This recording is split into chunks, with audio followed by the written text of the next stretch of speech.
Well, Dr. Chukwuemeka Ezeife is still with us. He's the former governor of Anambra State and also a former permanent secretary. I mustn't forget that part.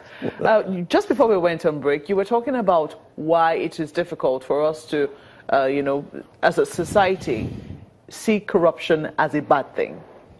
Yes, I think a comprehensive view of corruption that shows it for what it is necessary.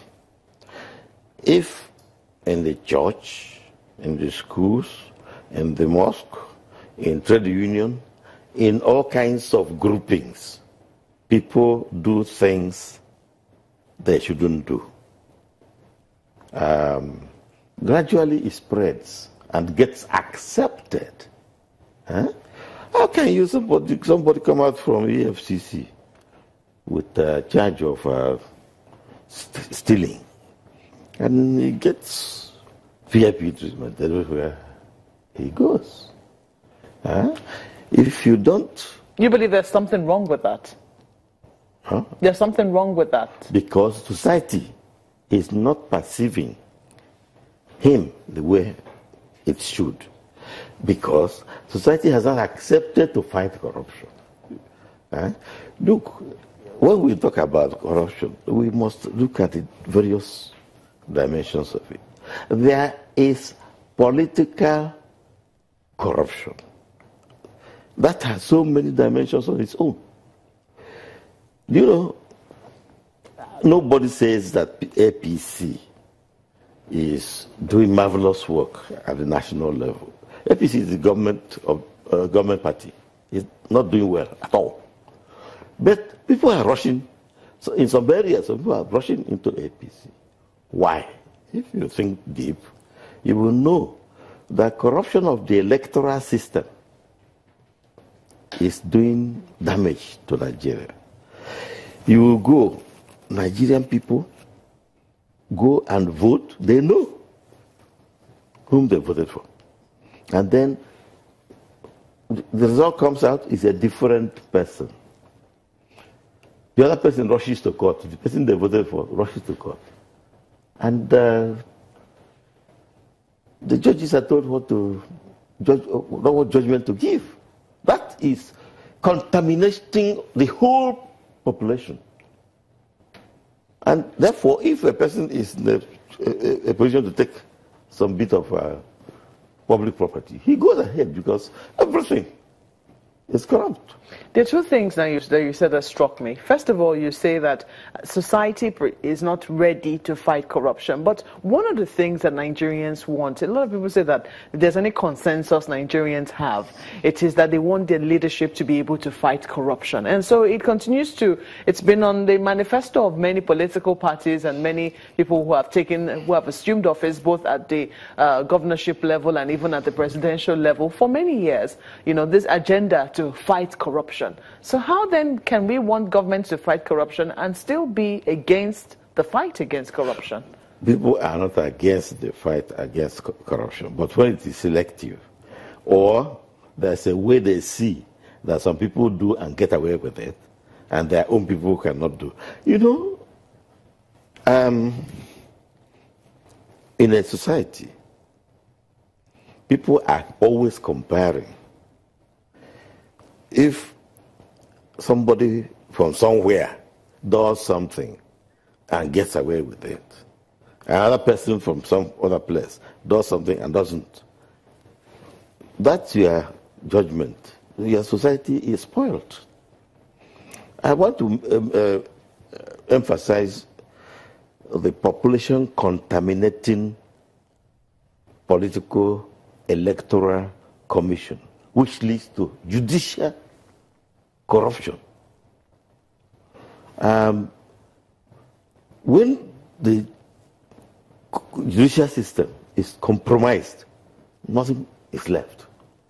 And the judicial system has been compromised in Nigeria. Sorry to interrupt you, but would you say you supported the arrest of the judges then? I did not support the way the judges were arrested. There could be better ways of handling it. And it may be itself part of corruption. who were arrested, who were not arrested among the judges? Are those who were not arrested clean? Are those who were arrested somehow did something government did not like? Did they pronounce a judgment government did not like? And government is using its force to deal with them. So what is worth doing? Is worth doing well. This is the thing, so that when the person is looking at it, he knows that this is clean. If you come to a place that is clean, like this your place, I wouldn't be dropping litters. Look at how clean it is. There's no litter. All newspapers are on the ground. And also, a visitor comes here and behaves. The same thing everywhere.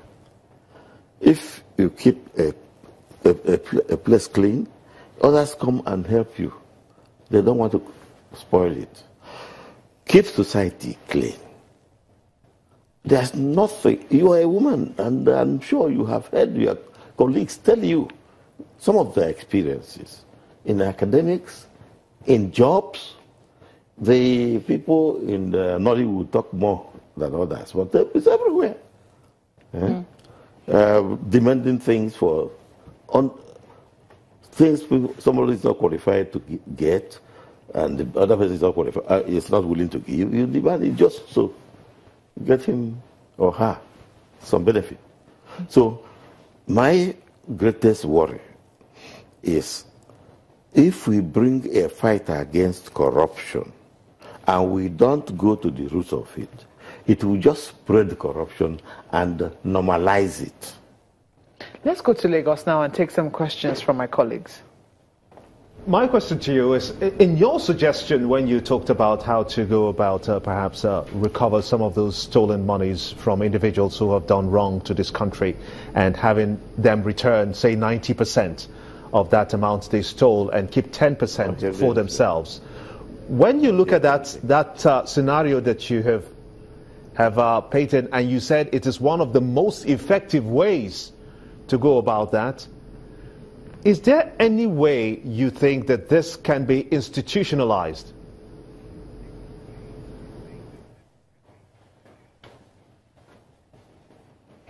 I didn't hear the early part.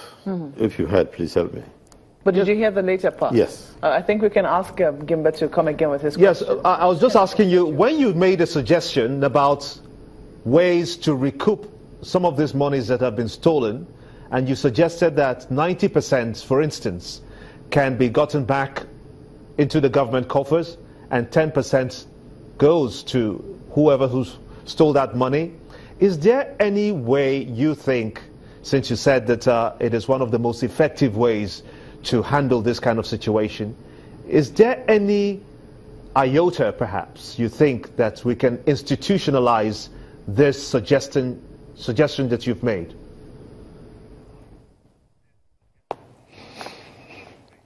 No, I wouldn't like it institutionalized because it's an emergency, something to deal with the emergency situation. Institutionalizing it is legalizing corruption. Those who are already corrupt, whom we want to get back what they looted, that's where this commission comes in. It's a temporary